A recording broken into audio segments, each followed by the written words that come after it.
Okay, my people, on a day, make I just quick one, a very, very quick update. So I got a call from one criminal who was telling me that his name is Honorable something Japan. Make me hear the name, self. After he talks to Honorable, at the end of the video, he got saying, I said, what's your name again? He said, Senator. I say, So the idiot now was telling me that I was in a meeting yesterday with the Shea and this government. They are trying to call you and bribe you. Don't listen to them. We are going to be sponsoring you underground.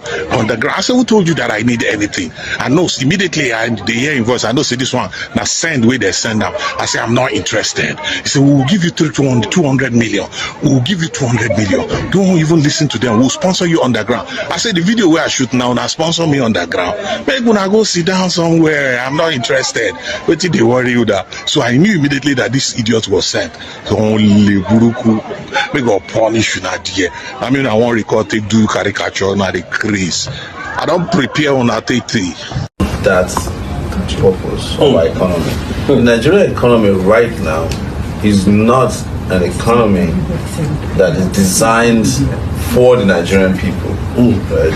It's an economy that is just what I would call esoteric. It has a special definition, it's designed for few individuals. Yes, to look as if it's some kind of special economy. But when you look at it, there's no substance to it.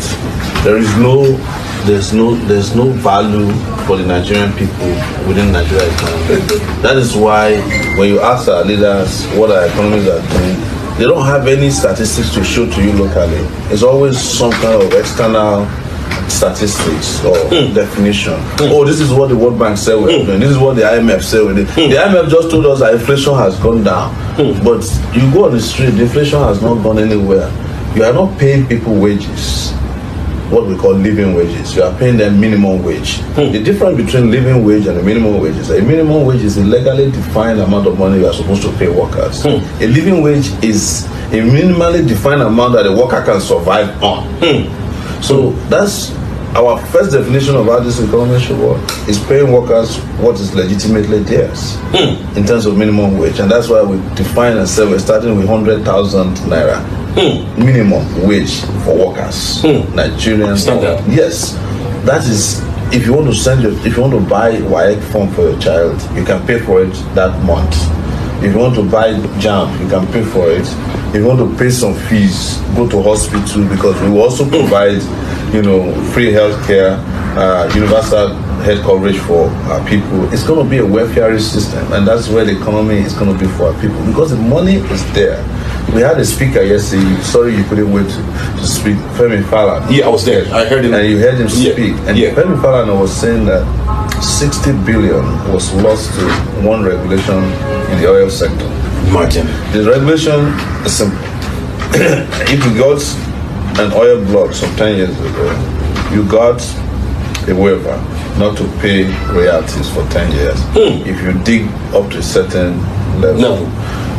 But we're supposed to have gone back to these oil companies, find out how many barrels they're exporting per day from this, and charge them the royalties based on what they are making.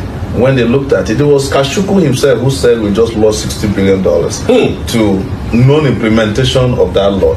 What happened is that the oil companies, when that period elapsed, went to NNPC officials and started bribing them $200,000 here and there, and made this country lose $60 billion. If that is not to scare you, he also revealed, which I've always known, that there are $600 billion, naira, sitting at the vault of the central bank, made for universities through TED Fund.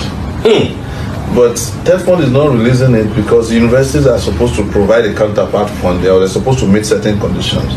If the universities can't meet the conditions, why are you keeping the fund there? Sharing it by If we build 2 billion naira hostel in every university owned by the federal government, that's right, the students will be so happy. Let's even assume we are not doing. Let's share that 600 billion as scholarship to Nigerian students. Let's see which students will not be happy in this country. Because why? The highest number of students in any university is 43,000, University of Calabar. So go to Calabar and give students 100,000 naira each as scholarship per semester. Every student gets 200,000. Multiply that by 43,000. You are not anywhere near 600 billion. Maybe at this point you are not even near 2 billion. Imagine that. But there's a 600 billion from 10th Fund sitting down at the central bank, not used for the purpose for which it's meant. People are playing around with it. But guess what? The esoteric economy I'm talking about is about to bail 4 banks out of irresponsibility with another 4.3 trillion naira. Can you imagine that? They spend over huge amount of billions of naira to bail out what's the bank that just fell? Skybank.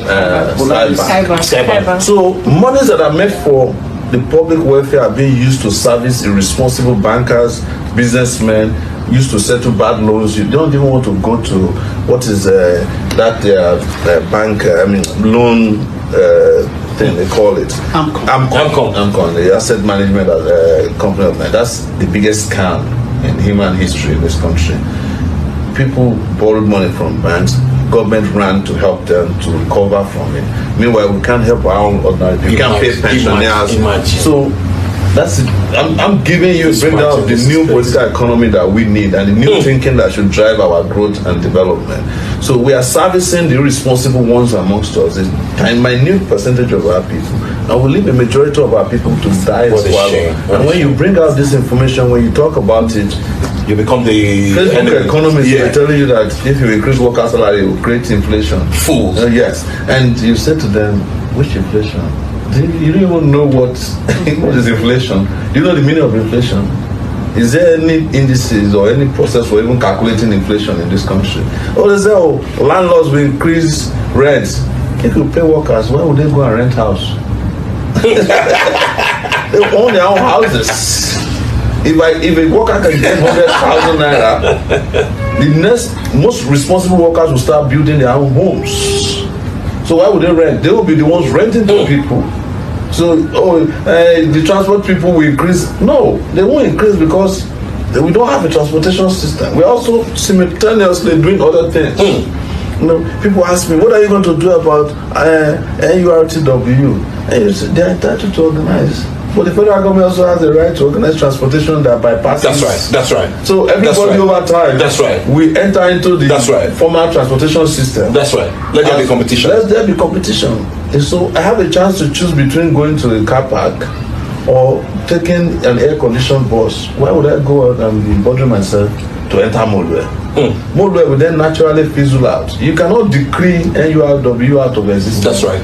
But you can price them out of competition by government delivering on what. I'm just giving that as a small example of what needs to be done. Wow. So I'm giving you all these breakdowns. I'm sometimes very careful not to give them out. They will steal the ideas. People also need to know. Yes. I need to say something. About a few months ago, you were talking about how you were going to, remake and bring back Abiola's image